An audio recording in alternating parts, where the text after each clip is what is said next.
तोहार मांगता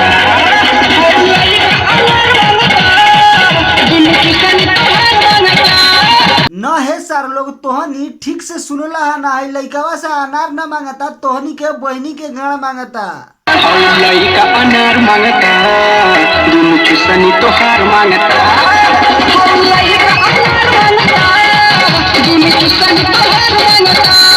न है सार लोग तोहनी है लइकवा से के चुतिया समझता रहा कि एगो दूगो अनार खातिर एकनी से रात रात भर उल्लू लिए जाग के तोहनी के नाच देखे आवेला रे सार उ तोहनी के मौका देखेले कि जैसे ही नचनिया हो तैको मौका मिली जैसे ही नचनिया हो तैको नीचे स्टेज से नीचे आई एकनी के पकड़ के गाड़ मार लिहल जाई बम डिगी डिगी बम बम। तो कैसे मेरे भाई लोग, मेरा नाम अल्ताफ, स्वागत है आप लोगों का फिर से हमारे इस चैनल में जिसका नाम है बिहारी एक्टर। तो आज के इस वीडियो में हम क्या बात करने वाले हैं ये तो आप थंबनेल और टाइटल देख करके शुरू का इंट्रो देख करके समझ ही गए होंगे कि इस वीडियो में हम क्या करने वाले हैं। तो चलिए शुरू करते हैं आज का वीडियो।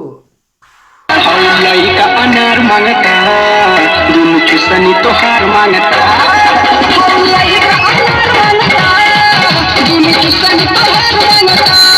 रे सार सुन तो ले ली एक बात को बार बार लड़ कहता रे कि है लइका अनार मांगता दुनु चुसनी तोहार मांगता। सुन ले ली समझ गली है लइकियो जानत होई कि इतना लेक जो आइल बा सब चुतिया नहीं खे जैसे हम नीचे उतर हम पटक के केहू गाड़ ले ली। आ जितना जानत रे एगो बात है कि जितना आदमी आवे ले ओजन जितना आदमी आगे खड़ा रहे ओके से ज्यादा जो स्टेटवा बना ओके चारों ओर आदमी से खड़ा रहे कि कैसे नचनिया केने निकल हो कि ओकर पकड़ के रेलल जाओ। लेकिन पूरा सावधानी से गांव वाला के वजह से उ लड़किया बचल रहे लेकिन जितना आदमी जा लेना तो यही सके फिराक में रहे कि कब केने लड़किया निकल हो कि ओकरा के गाथल जाओ।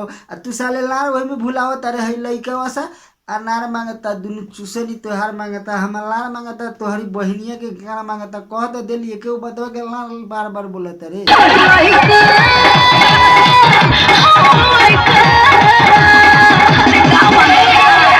लइका अनार मांगता दुनु चुसनी तोहार मांगता। अरे सर तू ओकर छोड़ न तू अपन बताओ न ते का चाहता रे। उ लइकिया सब जानतिया सब समझतिया उ नचनिया हिया कोर बहिन नहीं खे कि ओकरा समझावत रे उ सब समझतिया।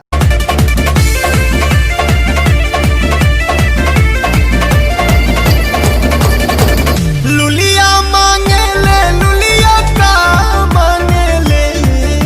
ना ना एकनी के कौनो गलती नहीं खे दरअसल गलती एमे पवन भैया के बा। हम पवन भैया से कहेला बस इतने चाहम कि हे पवन भैया तू की गनावा का लार खा के गइले रहल देख लो कैसे ही तोर गनवा के सब गलत फायदा उठावत अरे गलत फायदा का लार उठाई गलत गाना गइल ही बारा। लुलिया तोहरे जैसन लामा हर भातार मांगे ले दे दना।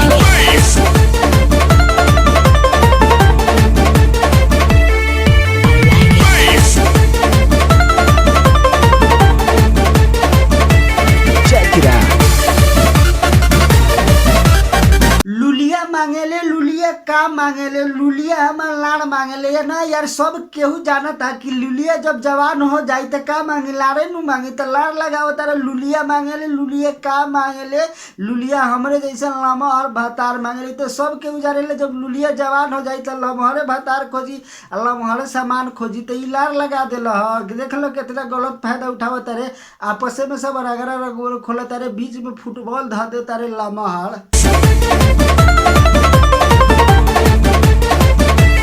Check it out.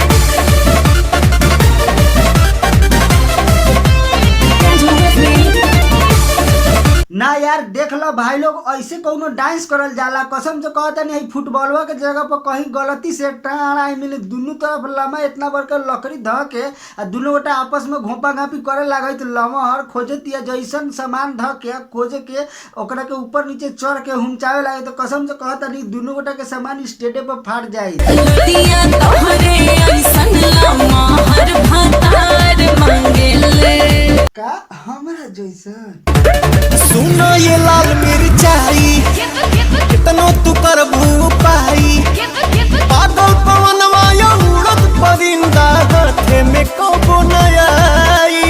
लुलिया तोहरे जैसन लामा हर भातार मांगे ले ना यार भाई लोग फुलिया चाहे कुछो मांगो, हमरा ओकरा से कौनो मतलब नहीं है। उ चल चाहे अच्छा चाहे गंदा ओकनी से त डांस करतिया, लेकिन एक बेर हई सरवा सके देखो ई डांस देखता कि अपन गाड़ी मरावत। देखला सरवा सा ई पहले डांस देखे आइल बा कि वीडियो करे आइल बा। एको को आदमी के सही से देखा तारा कि सही से आदमी देखा था, पूरा मोबाइल उठा के मोबाइल देखा था। हमरा ई समझ में ना आवता कि सारा से वीडियो करे आइल बा कि साला लाइव देखे आइल बा।